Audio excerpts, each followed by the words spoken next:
ඉතින් කොහොමද ඔයාලා හැමෝටම අද අපි ඉන්නේ GT Express කොටහේන බ්‍රාන්ච් එකේ. ඉතින් ඔයගලන්ට මේ ඉන්න තැන ලොකේෂන් එක ගැන කිව්වොත් එහෙම ඔයගොල්ලෝ ආමර් ස්ට්‍රීට් පැත්තේ ඉඳන් එනවා නම් සාමාන්‍ය මීටර් 200ක් විතර එනකොට 200ක් විතර එනකොට පාරෙන් දකුණු අත පැත්තේ. එහෙම නැත්නම් ඔයාලා කොටහේන සයිඩ් එකේ ඉඳන් එනවා නම් සාමාන්‍ය මීටර් කොටහේන රවුන්ඩ් අබවුට් එකේ ඉඳන් මීටර් 50ක් විතර එනකොට පාරෙන් වම් අත පැත්තේ හරියටම මෙතන ලංකා ෆිලිං ස්ටේෂන් එක තියෙනවා. මේ පෙට්‍රල් ෂෙඩ් එකට දකුණු අත පැත්තෙන් තමයි GT Express කොටහේන බ්‍රාන්ච් එක තියෙන්නේ. ඉතින් අපි බ්‍රාන්ච් එක ගැන ඇතුළට ගිහිල්ලාම කතා කරමු. එන්න.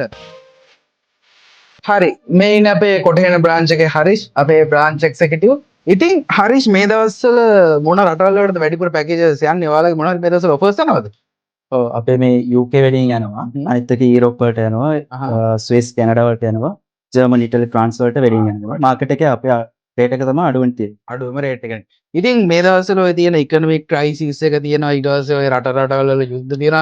මේ දේවල් එක්ක ඕගොල්ලන්ගේ පැකේජස් අපිට on time deliver වෙනවද? මොකද්ද වෙන්නේ? ඔව් අපේ නම් මේ අපි පාර්සල් එක දාපු දවස් ඉඳලා 10 to 8 working days ඇතුළත පාර්සල් ඩෙලිවරි.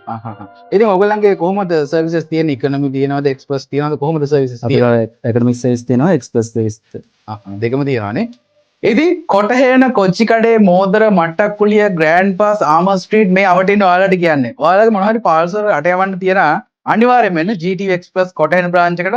අපි හරිෂ් ඉන්නවා බ්‍රාන්ච් එකේ. ඔයාලට ඔයාලා පැක් කරන තැන ඉඳන් හැම දෙයකටම උදව් කරයි. ඔයාලගේ පාර්සල් එක ඩිලිවර් වෙනකල් අනිවාර්යයෙන්ම හැම අප්ඩේට් එකක්ම දෙයි. ඉතින් ඔයාලට පාර්සල් එකක් රට යවන්න තියෙනවා නම් මේ කොටහේන අවට ඉන්න නම් අනිවාර්යයෙන්ම අදම එන්න අපේ GT Express කොටහේන බ්‍රාන්ච් එකට.